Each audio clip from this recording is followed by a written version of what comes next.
ओं शुक्लां वरधरं विष्णुं शशिवर्णं चतुर्भुजं प्रसन्नवदनं ध्यायेत् सर्वविघ्नोपशान्तये। ओं गुरुब्रह्मा गुरुर्विष्णुः गुरुदेवो महेश्वरः गुरुसाक्षात् परब्रह्म तस्मै श्रीगुरवे नमः। ओं व्यासाय विष्णुरूपाय व्यासरूपाय विष्णवे नमो वै ब्रह्मनिधये वासिष्ठाय नमो नमः। ओं नारायणं नमस्कृत्य नरं चैव नरोत्तमं देवीं सरस्वतीं व्यासं ततो जयमुदीरयेत्। हरिः ओं। प्रिय भगवद्बन्धुलारा आस्तिक महाशैलारा విష్ణుపురాణానికి మనం స్వాగతం పలుకుతూ ఆత్మానం రథనం విద్ధి శరీరం రథమేవతు బుద్ధింతు సారథం విద్ధి మనః ప్రగ్రహమేవచ. మన ఆత్మ మన శరీరము మన బుద్ధి మన మనస్సు ఇవన్నీ కూడా ఒక రథంలాగా మారితే ఆ రథాన్ని అధిరోహించినటువంటి శ్రీమన్నారాయణుడు మనకి సద్బుద్ధిని సద్గతులను కలుగు చేయుగాక అని మరొక్కసారి మనం స్మరణలోకి తెచ్చుకుంటూ విష్ణుపురాణం 11వ అధ్యాయం ప్రారంభం చేసుకుంటున్నాం.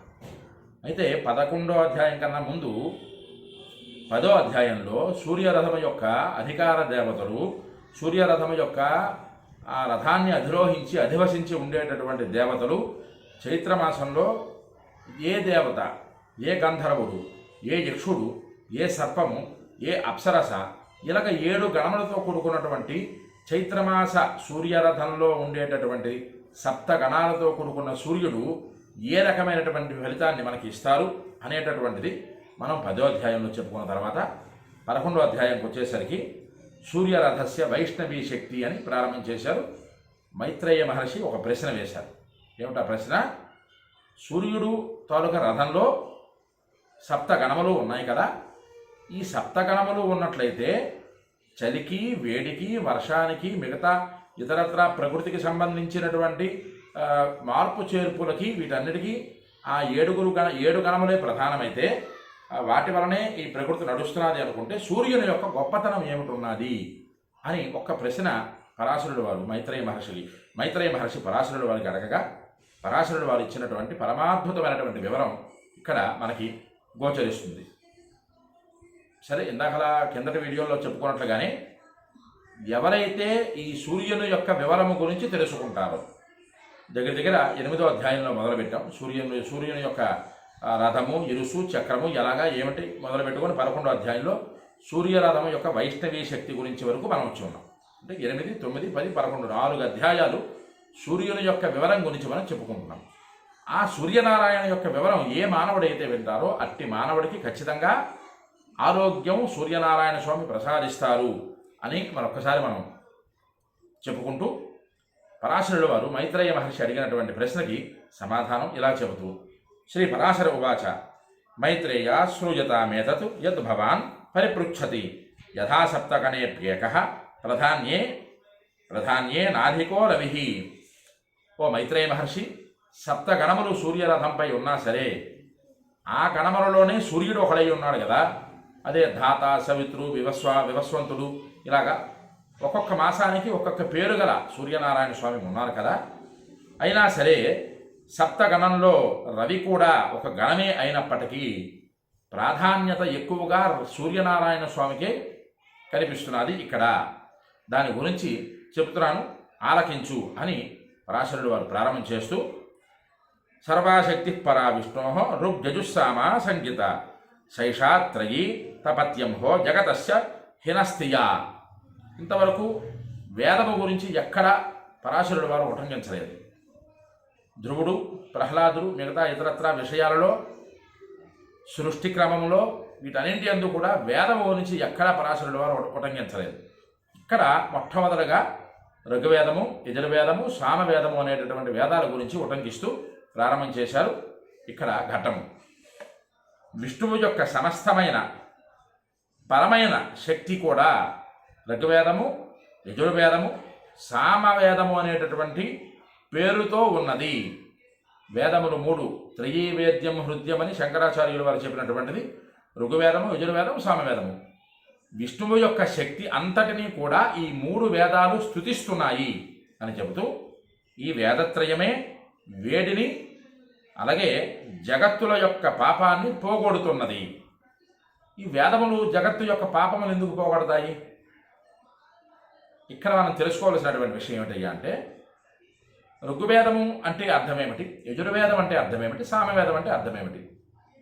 ఈ వేదము గురించి అర్థం తెలుసుకుంటే పాపం ఎలా తొలగింపబడుతుంది అనేది ఎదరఘట్టంలో వస్తుంది. అక్కడ మనం చెప్పుకుందాం. ఈ వేదములు మూడు కూడా జగత్తుల యొక్క పాపాన్ని పోగొడుతున్నవి. సైష విష్ణుస్థిత స్థిత్యాం స్థితస్థిత్యాం జగత పారణోద్యత ఋగ్యజుస్సామభూతోస్థ సవితుర్ద్విజ తిష్టతి. ఈ త్రయీరూప విష్ణువే స్థితి సమయంలో జగత్తును పాలించడానికి పూనుకుంటూ విష్ణువే ఋగ్వేదము యజుర్వేదము సామవేద స్వరూపుడై సవితృమండలంలో నివసించి ఉన్నాడు. సవితృమండలంలో ఈ వేదములు మూడు ఉన్నాయి. ఆ వేదములు మూడింటి దగ్గర సవితృమండలంలో విష్ణువు నివసించి ఉన్నాడు. ఎందుకోసం నివసించి ఉన్నాడు? ఈ జగత్తుని ఏకము కూడా పాలించడానికి పూనుకొని ఉన్నాడు అంటూ మాసి మాసి మాసి మాసి రయోయ స్తత్ర స్తత్ర హిషాపర త్రయీమయీ విష్ణుశక్తి అవస్థానం కరోతి వై. ప్రతి మాసమునందు సూర్యుడు ఉంటున్న రూపంలో అక్కడక్కడే వేదత్రయములు కూడా వేదత్రయ రూపమైనటువంటి విష్ణుని పరాశక్తి నివసించి ఉంటున్నది. విష్ణువులో ఉండేటటువంటి శక్తి కాస్త వేదత్రయం ఎక్కడైతే ఉన్నదో అక్కడ నివసించి ఉంటున్నది. ఎందుకు నివసించి ఉంటున్నది? ఈ వేదములు మూడు కూడా విష్ణు భగవాను స్తుతిస్తున్నాయి కనుక ఎక్కడైతే భక్తుడు స్తుతిస్తూ ఉంటాడో అక్కడ పరమాత్మ స్థిరముగా ఉంటాడు. కావున సవితృ మండలంలో సూర్యనారాయణ స్వామితో పాటుగా సప్త గణములతో కూడుకున్నటువంటి విష్ణు భగవాను ఈ వేదత్రయములు స్తుతిస్తున్నాయి అంటూ రుచస్తువంతి పూర్వాహ్నే మధ్యాహ్నేధ యజూంశివై బ్రహ్మద్రథ స్తరాదీని సామాన్య క్షయో రవే క్షయే రవౌ. ప్రాతకాలము ఋగ్వేదము, మధ్యాహ్నకాలము యజుర్వేదము, సూర్యుడు అస్తమించే సమయంలో బ్రహ్మద్రథంతరాది సామవేదము, ఇవి మూడు కూడా విష్ణువుని స్తుతిస్తూ ఉంటాయి. అలాగే విష్ణువుతో పాటు రవి. సరే, ఇక్కడ విష్ణువు అంటే రవి, రవి అంటే విష్ణువేనే ఇక్కడ పరాశరుడు వారు చెబుతున్నారు. ఎందుకంటే విష్ణువు తాలూకా వైష్ణవీ శక్తి మొత్తం కూడా సవితృ మండలంలో రవి దగ్గర సూర్యనారాయణ స్వామి దగ్గర ఉన్నట్లుగా మనం చెప్పుకున్నాం. అంగమేష త్రయీ విష్ణో ఋగ్యజుస్సామ సంగీత విష్ణుశక్తిరవస్థానం సదాదిత్యే కరోతి సా. ఈ ఋగ్యజుస్సామ నామకమైన వేదత్రయి విష్ణు భగవాను యొక్క స్వరూపమే. ఆ విష్ణుశక్తియే ఎల్లప్పుడూ ఆదిత్యునిలో నిలచి ఉంటుంది. సూర్యుడు వేరు, విష్ణువు వేరు కాదు అని ఇక్కడ ప్రత్యక్షంగా పరాశరుడు వారు చెప్తున్నారు. విష్ణు భగవానుడి ద్వారా శక్తి, వైష్ణవీ శక్తి ఏదైతే ఉందో ఆ శక్తి మొత్తము కూడా ఎల్లప్పుడూ ఆదిత్యునుడు అంటే సూర్యునిలో నిలచి ఉంటుంది అంటూ నా కేవలం రవో శక్తి వైష్ణవీ సాత్రయీమయీ బ్రహ్మాధ పురుషో రుద్ర స్త్రయమేత త్రయీమయీం. ఈ త్రయీమయమైనటువంటి వైష్ణవీ శక్తి కేవలం ఒక్క రవికి మాత్రమే అధిష్టాత్రి కాదు. ఇక బ్రహ్మ, విష్ణువు, రుద్రుడు ఈ సృష్టి స్థితిలయ కారక త్రయము కూడా త్రయీమయమే. ఋగ్వేదము, యజుర్వేదము, సామవేదము ఈ మూడు ఒక్క రవికి మాత్రమే కాదు, బ్రహ్మ, విష్ణు, పరమేశ్వరుడికి సృష్టి స్థితుల కాలములకి ఇవి కారణమవుతున్నవి అని చెబుతున్నారు పరాశరుడు వారు. సర్గాదౌ రుక్మయో బ్రహ్మ స్థితౌ విష్ణుర్యజుర్మయ రుద్రసామమయోంతాయ తస్మాత్ తస్య శుచిర్ధ్వని. సర్గాదయందు బ్రహ్మదేవుడు ఋగ్వేదాన్ని అనుసరించి మొత్తం సృష్టిని ప్రారంభం చేస్తున్నారు. విష్ణువు యజుర్వేదమయుడై ప్రారంభం చేసినటువంటి సృష్టిని యావత్తూ కూడా నిలబెట్టి స్థితి చేస్తున్నారు. అంత్యకాలమందు రుద్రుడు సామవేదమయ స్వరూపుడై ప్రళయకాలంలో ఈ సామవేదమయ స్వరూపుడైనటువంటి రుద్రుడు సృష్టించిన సృష్టిని యావత్తుని కూడా తను లయం చేసుకుంటున్నాడు అని ఇక్కడ పరాశరుడు వారు చెప్తున్నారు. చాలా జాగ్రత్తగా తెలుసుకోవాల్సినటువంటి విషయం.